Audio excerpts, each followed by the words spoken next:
लो, अब भारत सरकार द्वारा डेट आ गया है डायरेक्ट सेलिंग कंपनियों को बंद करने का, और वो डेट है 21 जुलाई। और 21 जुलाई भी आ गया, लेकिन इसमें सभी कंपनियां बंद नहीं होंगी। अब देखना ये है कि इसमें कौन कौन सी कंपनियां बंद होती हैं।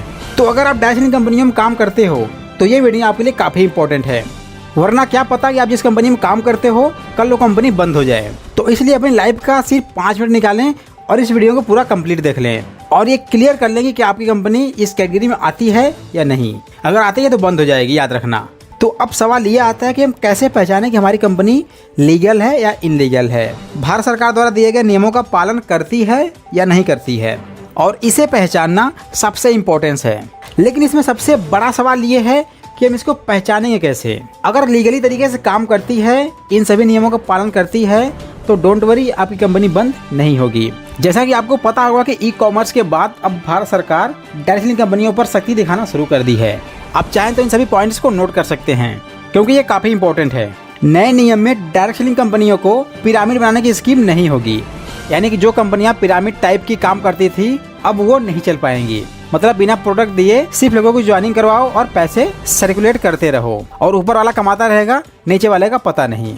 तो अब ये चलने वाला नहीं है। और दूसरा है जो सबसे सख्त है, जो कंपनियां या फिर कंपनी के लोग इन नियमों का पालन नहीं करेंगे, उल्लंघन करेंगे, उनके खिलाफ सख्त कार्रवाई होगी और साथ में जुर्माना भी लगेगा। और इसी में ये भी जुड़ा हुआ है कि जो पर्सन या फिर जो कंपनी किसी कंज्यूमर को या फिर किसी कस्टमर को अपना प्रोडक्ट डायरेक्ट सेल कर देता है, यानी कि उस प्रोडक्ट के बारे में बिना बताए सेल कर देता है, उसके खिलाफ भी सख्त कार्रवाई होगी और साथ में जुर्माना भी लगेगा। और अगला पॉइंट ये है कि आपकी कंपनी का कम से कम एक हेड ब्रांच इंडिया में होना चाहिए।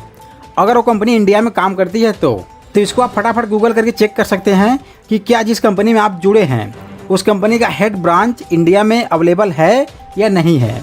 अगर नहीं है तो इमीडिएटली आप उसको छोड़ दीजिए, वरना कल आप भी फ्रॉड कहलाएंगे।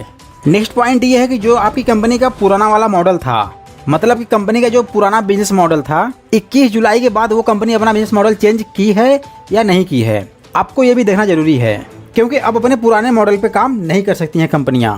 और नेक्स्ट पॉइंट ये है कि जिस कंपनी में आप काम करते हैं उस कंपनी में कोई ऐसा अधिकारी नियुक्त किया गया है जो लोगों की शिकायतें, प्रॉब्लम्स का सलूशन दे रहा हो। यानी कस्टमर या फिर कंज्यूमर को किसी भी टाइप का प्रॉब्लम आ रहा है तो सीधा वो उनसे कांटेक्ट कर सके और अपनी प्रॉब्लम का सलूशन तुरंत ले सके।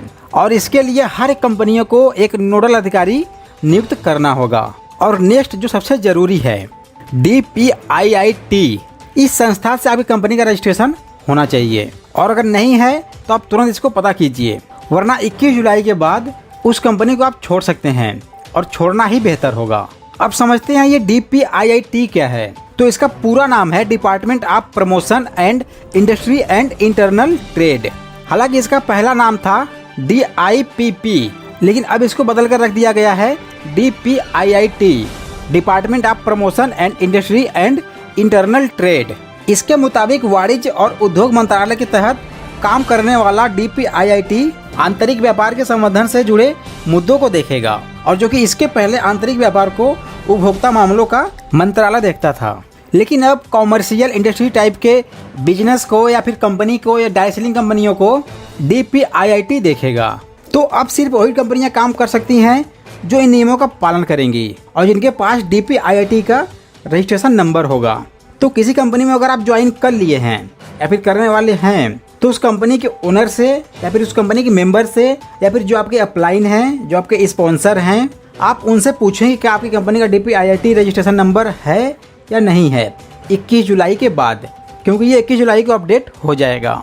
इसमें कुछ चीज़ें और भी शामिल किए गए हैं, जैसे कि कस्टमर को झूठ बोल के नहीं बुलाया गया है, सब कुछ बताने के बाद उसको प्रोडक्ट प्रोवाइड किया जाता है और उससे पैसे लिया जाता हो, आधी अधूरी जानकारी बिना उसको अपना सामान बेच दिया जाता हो, या फिर उस बंदे से कंपनी मनी सर्कुलेट पे काम करवाती हो।